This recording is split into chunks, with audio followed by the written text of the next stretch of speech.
नमस्कार दोस्तों, मैं हूं अनीता और एक बार फिर से आप सबका स्वागत है।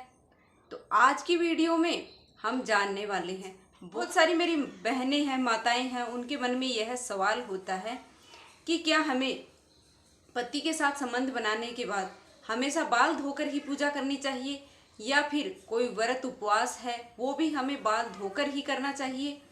क्योंकि महिलाओं को बाल धोने को लेकर बहुत सारे नियम हैं कि महिलाओं को इस दिन बाल नहीं धोना है या फिर मासिक धर्म में बाल नहीं धोना है या अमावस्या के दिन नहीं धोना, एकादशी के दिन नहीं धोना, बृहस्पतिवार के दिन नहीं धोना होता है, मंगलवार के दिन बाल नहीं धोने होते हैं, शनिवार के दिन है बाल नहीं धोने होते हैं।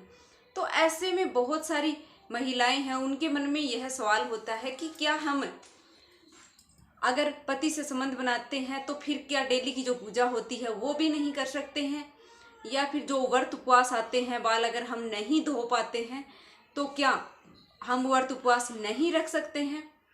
तो इन्हीं सारे सवालों का जवाब मैं आज की वीडियो में लेकर आई हूं। तो आप वीडियो में अंत तक अवश्य बने रहना, क्योंकि आधा अधूरा ज्ञान है वो बिल्कुल भी सही नहीं होता है। तो आप वीडियो को लास्ट तक जरूर देखना। इसी विषय में मैंने पहले भी एक वीडियो डाला हुआ है।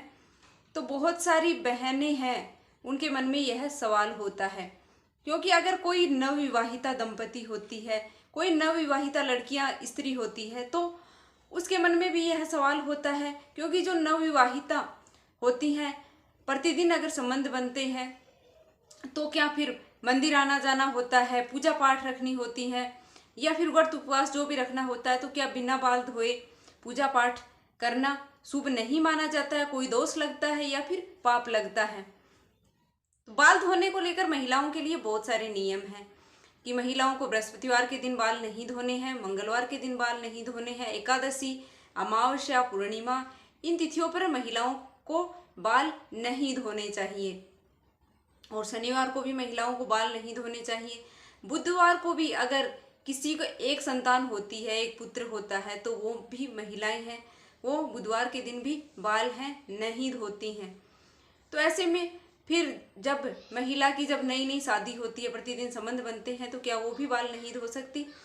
तो हम आपको बता देते हैं कि शास्त्रीय प्रमाण के अनुसार ऐसा माना जाता है कि जब भी महिला अपने पति के साथ संबंध बनाती है, शारीरिक संबंध बनाती है, संभोग करती है, तो महिला अपवित्र नहीं मानी जाती है। और पुरुष होता है वो अपवित्र माना जाता है। जब भी पुरुष मांस मदिरा का सेवन करता है या फिर बाल कटवाता है और संभोग करता है, तो पुरुष है वो एक दिन तक मतलब अपवित्र माना जाता है। तो पुरुष को कभी भी ऐसे में पूजा में नहीं बैठना चाहिए, पूजा नहीं करनी चाहिए। नहा धोकर ही, हमेशा स्वस्थ होकर ही पूजा करनी चाहिए। तो महिलाओं का ये सवाल है कि हमें बिना बाल धोए क्या पूजा नहीं करनी चाहिए, व्रत उपवास नहीं करना चाहिए। अगर आप व्रत उपवास रखती हैं तो आपको एक दिन पहले ही बाल हैं वो धो लेने चाहिए, क्योंकि ऐसा माना जाता है व्रत के दिन भी बाल हैं वो नहीं झाड़ने चाहिए, नहीं तोड़ने चाहिए, ऐसा भी मानते हैं। तो जैसा आपके यहाँ होता है। और बाकी ये है कि संबंध बनाते हैं और अगर आप उपवास रखते हैं उसके बाद में, तो आपको बाल अवश्य धो लेने चाहिए। और अगर आप डेली की पूजा करते हैं तो ऐसे में आपका बाल धो पाना असंभव होता है। तो इसमें महिलाएं हैं वो अपवित्र नहीं मानी जाती हैं। तो डेली की पूजा के लिए आपको बाल धोने की आवश्यकता है नहीं होती है। शास्त्रीय प्रमाण है वो भी मैं आपको दिखा देती हूँ कि शास्त्रों में भी क्या लिखा है। स्क्रीनशॉट में आपको लगा देती हूँ कि शास्त्रों में भी क्या माना जाता है कि संबंध बनाने के बाद बाल धोने जरूरी हैं या फिर नहीं जरूरी हैं। तो वो भी मैं आपको दिखा देती हूँ यहाँ पर। तो इससे यही साबित होता है कि महिलाएं हैं वो अपवित्र नहीं मानी जाती हैं, तो उनको बाल धोने की आवश्यकता नहीं होती है डेली पूजा के लिए। और अगर आप व्रत उपवास करते हैं, उपवास रखते हैं, तो उस दिन हमारी दिनचर्या है वो थोड़ी अलग होती है, क्योंकि उस दिन बहुत सारी चीज़ों का हमें त्याग भी करना होता है, पूर्ण ब्रह्मचर्य का पालन करना होता है। तो ऐसे में हमें पूजा भी है वो बाल धोकर ही करनी चाहिए। हमें एक दिन पहले ही, जब हम व्रत उपवास रखते हैं तो एक दिन पहले ही हमें बाल है वो धो लेने चाहिए। और अगर आप शैम्पू नहीं कर पाते हैं तो आप ऐसे भी बालों को गीला करके भी पूजा में बैठ सकते हैं।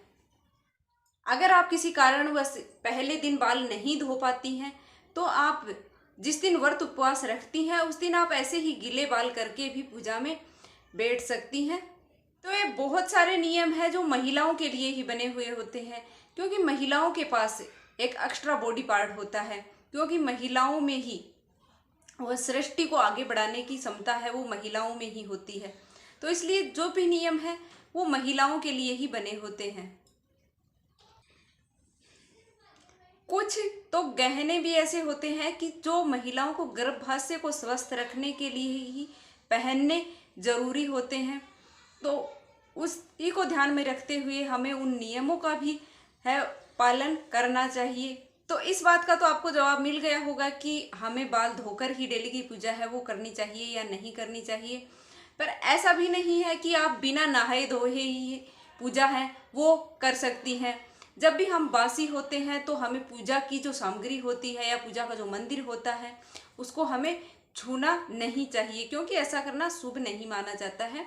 तो हमें नहा धोकर ही पूजा की जो चीज़ें होती हैं, मंदिर होता है, उनको हमें छूना चाहिए और नहा धोकर स्वस्थ होकर ही हमें पूजा है डेली की वो करनी चाहिए। तो उम्मीद करती हूँ कि आज की वीडियो आपको पसंद आई होगी। अगर वीडियो पसंद आई है तो वीडियो को लाइक करके, चैनल पर नए हो तो चैनल को सब्सक्राइब अवश्य कर लेना। और जो भी आपका डाउट है तो आप कमेंट करके भी पूछ सकते हैं। तो मिलते हैं एक और वीडियो के साथ, तब तक के लिए धन्यवाद। जय माता दी।